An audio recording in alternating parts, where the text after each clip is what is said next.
Welcome back, and in our business news, Dubai's diversification model has the right mix to re-accelerate growth. And job creation, funding and execution are the key drivers for success. That's according to a new report. According to a new medium-term outlook, Bank of America Merrill Lynch Global Research Report, GCC 2020, Time to Shift Gears, Dubai's superior infrastructure investment and robust population growth have established solid foundation for its economic trajectory. The report also suggests that the Emirate is on course to outperform growth projections due to its diversification model, which predates most other GCC country initiatives, as well as its degree of competitiveness. The report suggests that while the economy slowly recovers, Dubai is one of the best GCC cities in which to develop business. It added that although the current working population in Dubai stands at 1.3 million, the Emirate aims to create 950,000 new jobs by 2020, with retail, tourism and related sectors fueling growth. Etihad Airways has chosen Rolls-Royce subsidiary Optimized Systems and Solutions to implement a new fuel management solution to maximise fuel use, cut carbon emissions and reduce overall fuel costs. The deal is a part of the carrier's efforts to drive environmental and operational efficiencies. OSIS will provide the software, which will analyse the airline's existing fuel arrangements, allowing Etihad Airways to better prioritise areas where the most effective fuel and emissions saving can be made. According to news agency WAM, Etihad Airways Chief Operations Officer, Captain Richard Hill, was quoted as saying that it will allow them to more efficiently compare their planned fuel versus actual fuel used on every flight, with the overall goals being to reduce fuel consumption, cut carbon emissions, and trim their aviation fuel bills. Social media is on the rise in the Arab world, as Twitter registered 2 million Arab active users, and Facebook recorded over 45 million at the end of June. This significant rise marks a 50% annual increase for Facebook, and in turn tripling its figures since June 2010. Additionally, more than 4 million Arabs use LinkedIn, according to the latest fourth Arab social media report. The report was produced by the Dubai School of Government's Governance and Innovation Programme. An important key finding from the report is that the Arabic language is now the fastest growing on different social media platforms in the region. The report also found that Arab social media users' understanding of and contribution to their societies and fellow citizens has been enhanced through the use of social media.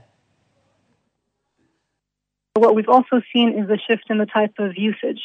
So from what was predominantly social and entertainment usage to political and civic usage throughout the past year, where it was used to raise awareness and mobilize movements, we've actually seen it come to the point where it's transcended that to being used to influence social change and cultural attitudes within one society and community.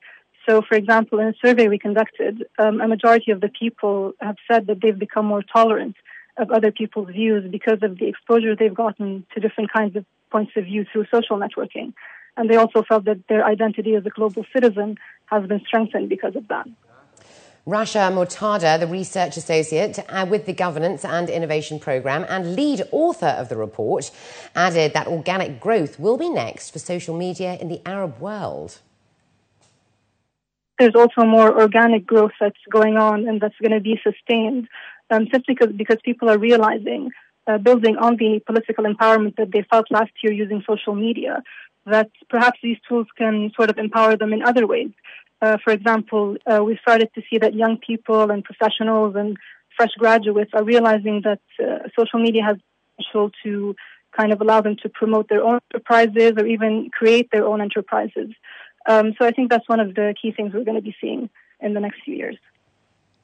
And let's now take a look at the stock indices across the GCC.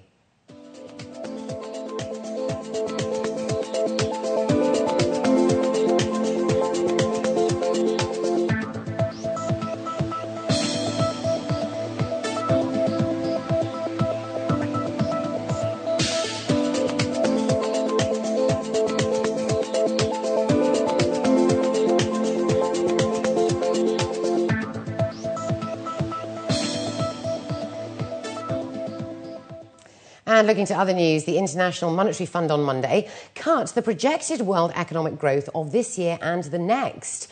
According to the updated World Economic Outlook report, the global economy will grow at 3.5% in 2012 and will pick up steam in 2013 to 3.9%.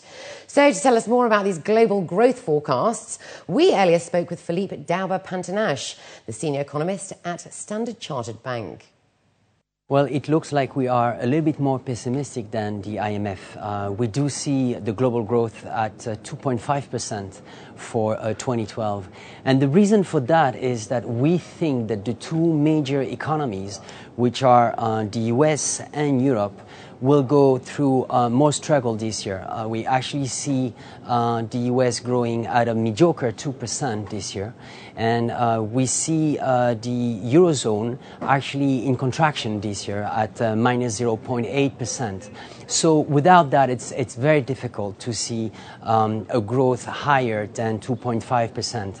Now, I think that on the good news, you have China, obviously, in the emerging market.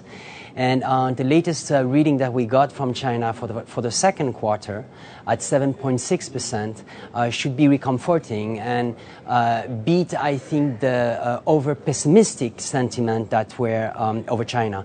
We think that China will grow at 8.1% against around 9% last year, which is good. But we think that it's not enough to actually pull the global growth to the pre-crisis level. And for that, you would need two things. You would need first the US to address the fiscal cliff, as it is called, in early 2013, which is a set of measures that have been decided last year to address the sovereign debt. And if they don't address it in a both partisan manner, it will create a very stringent austerity measures. The second element is obviously for Europe to pull together and install or set up a roadmap with credible and long-lasting measures to resolve its problems.